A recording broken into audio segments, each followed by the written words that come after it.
আপনার বিদ্যালয়ে আপনি কোচিং দিবেন, আপনি কনসাল্টিং করবেন যে কোন কোন ছাত্ররা একটু উইক কোন সাবজেক্টে, তাদেরকে একত্রে অ্যাকুমুলেট করে আপনার এন্ড অফ দ্য ডে আপনার ইনস্টিটিউশনের ভিতরেই তাদের কাছে একটা সামান্য রিমুনারেশন নিয়ে সকলে অ্যামাউন্ট ডিস্ট্রিবিউশন করে আপনারা তাদেরকে পড়ান। হয়ে গেল। সরকারি বেসরকারি শিক্ষক বাইরের কোচিং সেন্টারে যাবে, এখানে কিন্তু নিয়ম আছে। আপনি শিক্ষক অন্য কোনো প্রফেশনে গেলে যেটা অর্থনৈতিকভাবে লাভবান হবেন, আপনাকে অনুমতি দিতে হবে। ক্লিয়ার? অতএব আপনি আপনার ক্যাম্পাসেই করুন, বিদেশে যেভাবে রয়েছে আপনার ছাত্রছাত্রী পড়ান, এবং এগুলি কিন্তু ইভ্যালুয়েশন হবে যে আপনার স্কুল কতটা রেজাল্ট ভালো করছে, কতটা খারাপ করছে, কি কারণে।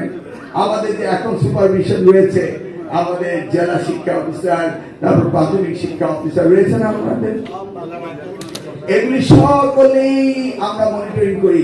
শেষ মনিটরিংটা আপনাদের জন্য দিলাম, আর ছাত্রছাত্রীরা বলে আমি নাকি তাদের জন্য দিয়েছি। বলেন তো কোনটা? কালার এক্সপার্ট এবং ডার্ক স্যাপ সমৃদ্ধ অরিক্স অ্যাডভান্স ডিটারজেন্ট পাউডার, আপনার লন্ড্রি এক্সপার্ট। মনিটরিং আমার হাতের মুঠোয় যদি পুরো পৃথিবী হতে পারে, তাহলে আমি কেন মন্ত্রণালয়ে বসে দেখব না কোন ক্লাসরুমে কোন শিক্ষক পাঠদান করাচ্ছেন এবং কোন ছাত্রছাত্রী পাঠদানে অমনোযোগী, এটাকে আমি আমার অফিসে বসে দেখতে পারি না? তাহলে কি এটার নাম কি? Close circuit camera. সেই জন্য আমি বলেছি প্রত্যেকটি প্রতিষ্ঠানে প্রত্যেকটি রুমে ক্লোজ সার্কিট ক্যামেরা থাকতে হবে। ক্লিয়ার? অতএব আমি আর্কাইভে থাকবে, আমার যখন যেখানে ইচ্ছা আমি টিম তৈরি করব, তারা ক্লোজ সার্কিট ক্যামেরা দেখবে কোন স্কুলে কোন সময় কোন ক্লাস কিভাবে পড়াচ্ছে এবং স্টুডেন্টের রেসিপ্রোকাল কিনা, এটা আমাকে দেখতে হবে।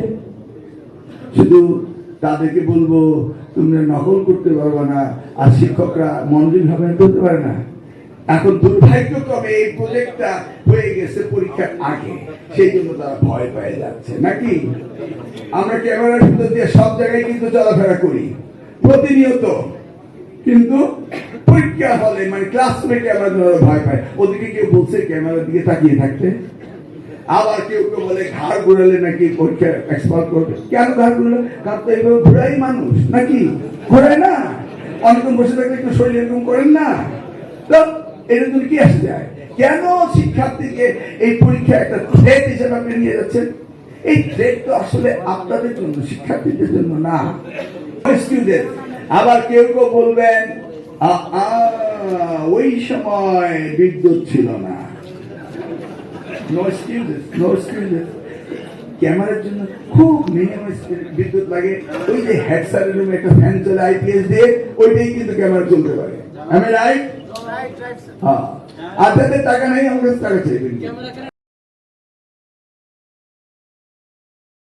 কালার এক্সপার্ট এবং ডার্ক স্যাপ সমৃদ্ধ অরিক্স অ্যাডভান্স ডিটারজেন্ট পাউডার, আপনার লন্ড্রি এক্সপার্ট।